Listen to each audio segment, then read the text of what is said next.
జలశక్తి శాఖకి లెటర్ రాశారు, నీళ్ళు ఇవ్వమని ప్రాధేయపడతా ఉన్నారు. సార్ నేను చెప్పా వాళ్ళకి నీళ్ళ సంక్షోభం ఉంది, కాస్ట్ ఇన్ఫ్లేషన్ ఉంది, ఒక బ్రెడ్ ప్యాకెట్ కొనుక్కోలేని, ఒక పాల ప్యాకెట్ కొనుక్కోలేని దుస్థితిలో సామాన్యుడు ఉన్నాడు. దాంతోపాటు చమురు సంక్షోభం ఉంది, చమురు సంక్షోభం ఉంది.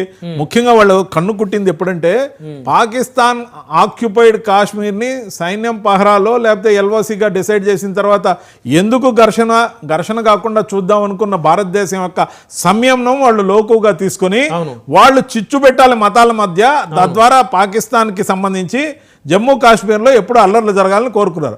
ఆర్టికల్ 370 లిఫ్ట్ చేసిన తర్వాత ఎన్డీఏ ప్రభుత్వం అక్కడ శ్రీనగర్ స్మార్ట్ సిటీగా డిక్లేర్ అయిన అంశంతో పాటు అక్కడ వేళ్ళనుకుంటున్న పరిశ్రమలు దాదాపు 2 కోట్ల మంది 1.87 crore మంది టూరిజం లాస్ట్ ఇయర్ డెవలప్ కావడం, దాంతో వచ్చిన ఆదాయంతో సమృద్ధిగా అక్కడున్న కాశ్మీరీలందరూ సంతోషంగా ఉండడం, ఆర్థికంగా పరిపుష్టంగా ఉండడం, ధరలన్నీ ఇన్ఫ్లేషన్ లేకుండా మన దగ్గర సరసమైన ధరలకి నిత్యావసరాలు దొరకడం, అక్కడున్న ఎంకరేజ్మెంట్ చూసిన తర్వాత ఆక్యుపైడ్ కాశ్మీర్లో ఉన్న ముస్లిం సముదాయం ఏదైతే ఉందో ఇక మేము పాకిస్తాన్తో కలిసి కొనసాగలేము, ఇక్కడ కొనేట్టు లేదు, తినేట్టు లేదు, తినడానికే లేదు, ఇక్కడేమో టెర్రరిస్ట్ అవుట్ఫిట్లన్నీ మా దగ్గర పెట్టి మీరు మమ్మల్ని భారతదేశం మీదకు ఉసికొల్పడం తప్ప మతం మత్తులో మీరు చేయగలిగింది ఏం లేదు, మీకు చేత కాదని చెప్పి భారతదేశంతో కలిసిపోవాలని వాళ్ళు స్వచ్ఛందంగా అడుగులు వేస్తున్న సందర్భంలో దీన్ని అడ్డుకోవడం ఎలాగో తెలియని వారు మతాల మధ్య విద్వేషణ పెట్టి తద్వారా మత ఘర్షణలు క్రియేట్ చేసి ఇండియా వెనకబాటు కావాలి అని కోరుకున్న అంశం ఏదైతే ఉందో అది ముగిసిపోయిన అధ్యాయం.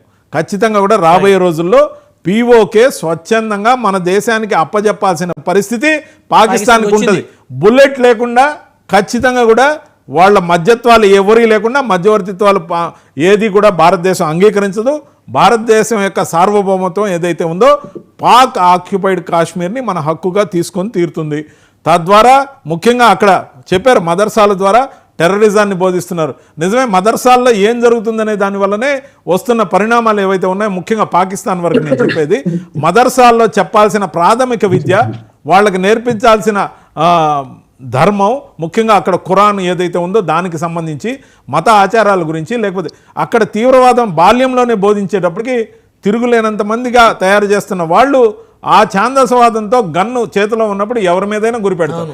ఆకలి ఎంత పనైనా చేస్తుంది. అక్కడ ఆకలి ఎక్కువ ఉంది, చేతిలో ఆయుధం ఉంది.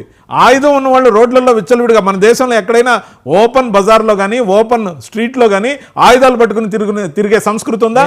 అక్కడ పాకిస్తాన్లో పోలీసులు ఉన్నారు, పాకిస్తాన్లో మిలిటరీ ఉంది, అక్కడ ఓపెన్గా రాకెట్ లాంచర్లతో పాటు ఆయుధాలు పట్టుకొని AK-47లు విచ్చలవిడిగా తిరుగుతుంటే రోడ్లలో ఏం చేస్తుంది వాళ్ళు? They are failure, miserably failed country. It is Pakistan in name of 4 provinces.